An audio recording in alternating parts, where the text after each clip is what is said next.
اسے ہم اس کے لیے نراس کا پھندا بنا دیں گے۔ اسے یہ بھی کہہ دینا کہ میرا پتی تو پہلے ہی فوت ہو چکا ہے، میرے پاس بیوگی کے نشان اور سوگ کی تان کے علاوہ کچھ نہیں۔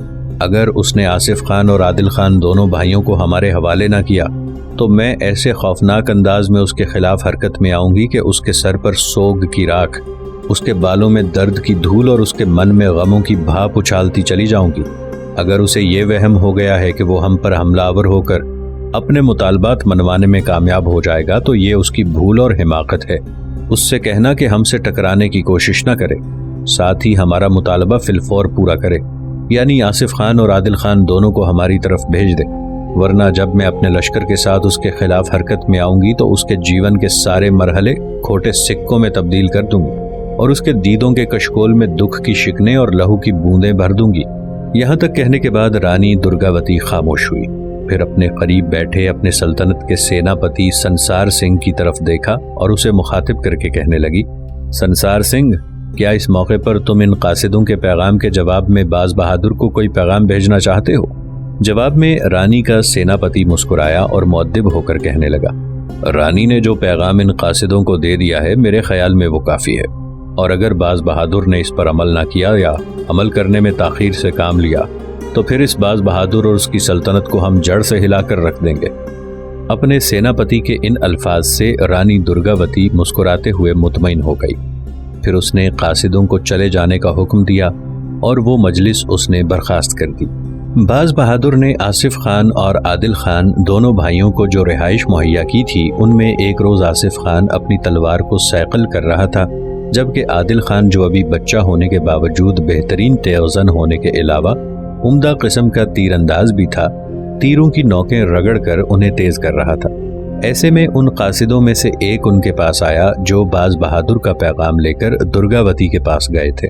اسے دیکھتے ہی دونوں بھائی ایک دم اٹھ کھڑے ہوئے، پھر وہ قاصد ان کے قریب آیا، کچھ کہنا چاہتا تھا کہ آصف خان نے اسے مخاطب کرنے میں پہل کی، میرے بھائی تم کب آئے اور رانی درگاوتی سے کیا جواب لے کر آئے ہو؟ اس پر وہ شخص اداس اور افسردہ ہو گیا، کہنے لگا، ہمیں رانی کے ہاں سے لوٹے ہوئے کئی دن ہو گئے ہیں، لیکن باز بہادر نے ہمیں آپ سے ملنے یا آپ کے سامنے آنے سے منع کر دیا تھا۔ دراصل رانی کی طرف سے ہم بری خبر لے کر آئے تھے اور وہ بری خبر باز بہادر آپ تک پہنچانا نہیں چاہتا تھا۔ اب باز بہادر نے اپنے لشکر کی تیاری مکمل کر لی ہے اور آج شام تک ایک لشکر لے کر وہ درگاوتی پر حملہ آور ہونے کے لیے روانہ ہوگا۔ آپ کو اس کی اطلاع اس لیے نہیں دی گئی کہ آپ کے لیے ہم رانی کے مرکزی شہر چوڑ گڑھ سے بری خبر لے کر آئے تھے، اور وہ بری خبر یہ ہے کہ آپ دونوں بھائیوں کے ادھر بھاگ آنے کے بعد رانی کے آدمیوں نے آپ کی ماں اور بہنوں کو قتل کر کے آپ کے گھر کو آگ لگا دی تھی۔ یہ خبر سن کر جہاں آصف خان دونوں ہاتھوں سے اپنا سر پکڑ کر رہ گیا تھا، وہاں ننھا عادل خان ہونٹ کاٹتے ہوئے بڑی تیزی سے آنکھیں جھپکانے لگا تھا۔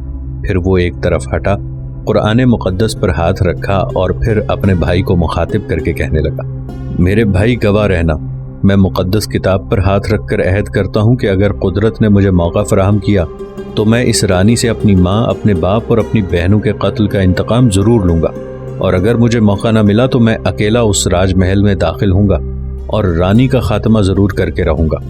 اپنے چھوٹے بھائی عادل خان کے ان الفاظ پر آصف خان اور کٹ کے رہ گیا تھا۔ کچھ دیر ایسے ہی کاٹ کھانے والی خاموشی رہی، پھر آصف خان آنے والے اس شخص کو مخاطب کر کے کہنے لگا، ہم دونوں بدقسمت بھائیوں کے لیے اس کے علاوہ بھی کوئی پیغام ہے تو کہہ دو۔ اس پر وہ آنے والا قاصد بول اٹھا، آصف خان، میں باز بہادر کا یہ پیغام لے کر گیا تھا کہ کیدار سنگھ کو ہمارے حوالے کر دیا جائے۔ رانی نے کہا کہ کیدار سنگھ کے 2 ساتھیوں کو آصف خان نے قتل کیا تھا، لہٰذا اس کی اور اس کے چھوٹے بھائی عادل خان کی تو ہمیں تلاش تھی۔ اس نے الٹی دھمکی دے دی ہے کہ اگر 15 دن کے اندر اندر آصف خان اور عادل خان دونوں کو پابا زنجیر کر کے سارنگ پور سے اس کے مرکزی شہر چوڑ گڑھ روانہ نہ کیا گیا تو وہ لشکر لے کر نکلے گی اور باز بہادر پر حملہ آور ہوگی۔ دراصل وہ تم دونوں بھائیوں سے اپنے مرنے والے 2 لشکریوں کا انتقام لینا چاہتی ہے۔ قاصد جب خاموش ہوا تب آصف خان اس کی طرف دیکھتے ہوئے کہنے لگا، تم چلو، ہم دونوں بھائی تیاری کر کے لشکرگاہ پہنچ جاتے ہیں۔ آصف خان کے کہنے پر وہ شخص چلا گیا۔ اس کے جانے کے بعد تھوڑی دیر تک خاموشی رہی، پھر آصف خان اپنے چھوٹے بھائی عادل خان کو مخاطب کر کے کہنے لگا، عادل، میرا اندازہ ہے کہ حالات مزید ہمارے خلاف ہو جائیں گے۔ ٹھیک ہے، باز بہادر ہماری طرفداری کرتے ہوئے رانی درگاوتی سے ٹکرانے کا عزم کیے ہوئے ہے،